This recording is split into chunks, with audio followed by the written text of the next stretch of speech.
According to me the most expensive jewellery in the world is the stethoscope, because ये सिर्फ आप अपने मेहनत से कमा सकते हो, पैसे से नहीं. सो आपके स्टेथोस्कोप में there is an ear piece, there is a tubing and there is a chest piece. मुझे कैसे पता लगेगा कि बेल एक्टिव है या diaphragm? The moment you put the bell I know कि हाँ, बेसिक्स तो पता है इस बच्चे को, आगे मिड डायस्टोलिक मर्मर आइडेंटिफाई कर पाएगा या नहीं डजंट मैटर, बेसिक तो पता है, पास मार्क्स तो मिल जाएंगे. Hi guys, let me talk about stethoscope today. But before that, let me tell you, I am wearing two expensive jewelry. One made of gold. The other one is this stethoscope. What do you think? Which one is the most expensive jewelry? According to me, the most expensive jewelry in the world is the stethoscope. Because ये सिर्फ आप अपने मेहनत से कमा सकते हो, पैसे से नहीं. So you have to earn the degree of MBBS or any medical degree to be able to wear the stethoscope. Now that you are in a medical school and you have started handling the stethoscope, let's learn how to make use of this device in a better way. And until and unless you understand parts of a device, you will not be able to understand how to make better use of it, right? So now I am holding the stethoscope in my hand. Now as you see it, it has two ends. On one end, there are earplugs. On the other hand, there is some attachment, right? And in between, it has a tube. So इस tube को हम कहेंगे tubings. And the end which goes into your ears, we will call it as the earpiece. And the end which goes on the patient chest, we will call it as chest piece. So आपके stethoscope में there is an earpiece, there is a tubing and there is a chest piece. Now earpiece तो of course it's for listening. Chest piece is the one which is picking up the sounds. Now when you look at the chest piece, it has two parts.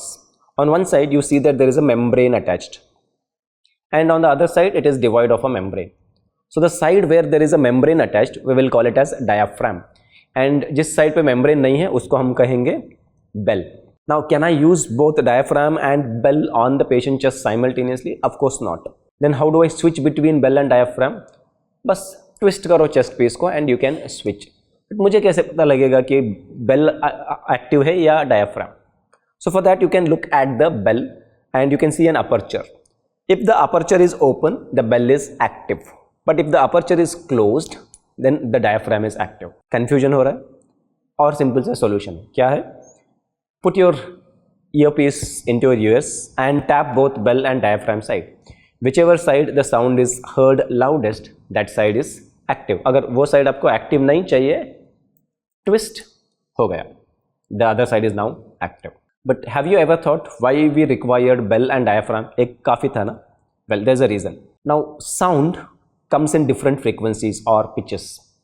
Not all sounds can be grasped by bell or the diaphragm. So bell is primarily designed for the low pitched or low frequency sounds, and the diaphragm is designed for high pitched or high frequency sounds. So let us say that there is a low frequency sound and if I use the diaphragm, नहीं सुनाई देगा. You may not be able to hear it. Then you will say, sir, आपको तो सुनाई दे रहा है, हमें नहीं सुनाई दे रहा है. So just using the wrong part of the stethoscope can lead to not being able to identify the findings. तो आज समझते हैं कि which part is suitable for which kind of sounds.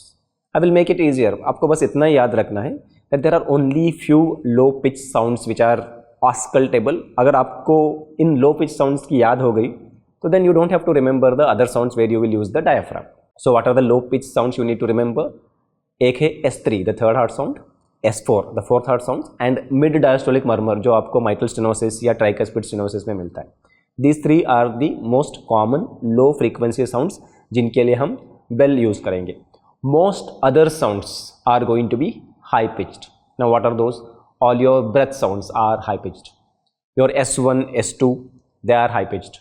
All your systolic murmurs are high pitched. Even early diastolic murmurs are high pitched. So only mid diastolic murmur, S3, S4, these are low pitched. So if you remember this, when you have to hear for S3 or for S4 or mid diastolic murmur, use the bell.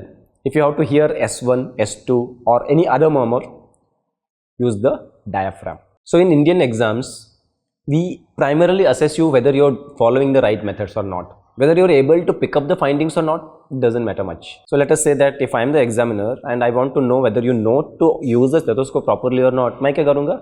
I will ask you to auscultate a patient. I will tell you कि हाँ, this patient is a case of mitral stenosis and I'm expecting a mid diastolic murmur. Auscultate and show me. What am I looking for? I'm not looking for your ability to identify mid diastolic murmur. Important नहीं है for an undergraduate student. But what I am looking for? If it is a mid-diastolic murmur, it is a low pitch sound. So what should you be using? You should be using the bell. The moment you place this diaphragm, I know that you don't know to handle the stethoscope.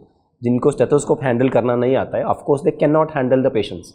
So probably I will put you fail marks and ask you to come back after 6 months. The moment you put the bell, I know कि हाँ basics तो पता है इस बच्चे को, आगे mid diastolic murmur identify कर पाएगा या नहीं डजेंट मैटर, बेसिक तो पता है, पास मार्क्स तो मिल जाएंगे. If you identify the murmur, it's a brownie point, आपको एक्स्ट्रा मार्क्स मिलेगा, but at least make sure that you know the basics of stethoscope which I have covered in this video module. I'll see you in the next video module where we will learn about the other important equipments.